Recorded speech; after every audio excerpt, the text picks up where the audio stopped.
Dr. Ladd, members of the board, my name is Kristina Richardson. I'm an English teacher at Sheldon High School.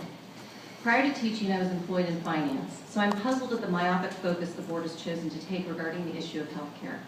Part of my job was to accurately forecast budgets, to present reasonable solutions to my CFO regarding budget concerns. Let me echo this adjective, reasonable.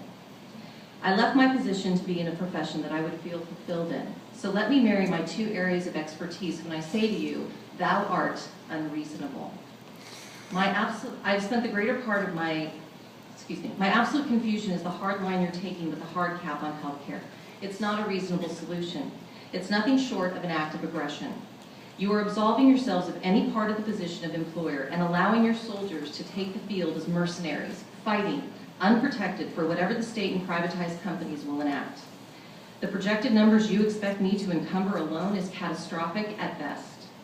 If you would so callously throw your position as our leaders to the wind, then you must not protest when I will call my own shots in other areas of my employment, such as my contracted hours.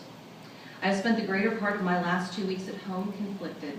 Your unreasonable position has caused me to reevaluate my after hours and free time I have so willingly given up for the last 10 years.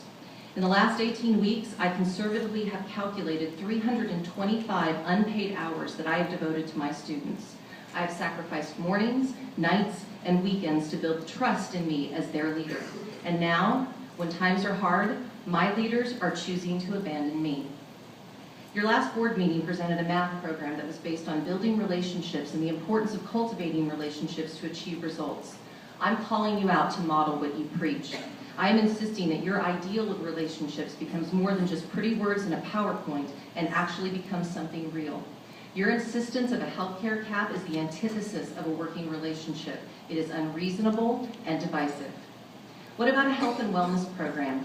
Companies across the state have implemented them and have had tremendous results. Where's your leadership?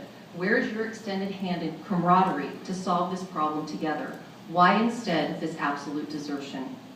I promise you that my resolve is strong as it's been in the last 10 years. I'm a leader in my department and my school site, and if you insist on this cutthroat action, I will do everything within my influence to use the countless hours I have spent helping students to instead help my colleagues realize that your action to impose a healthcare cap is wielding a weapon that we must combat. We can fight back, we will fight back. Why would I continue to volunteer my personal time to help another student get to college when you are impeding me from affording my own children that opportunity? What you cannot take from me is my time. Time to spend with my family and not to devote to an empty system, devoid of integrity and vapid of a sense of community.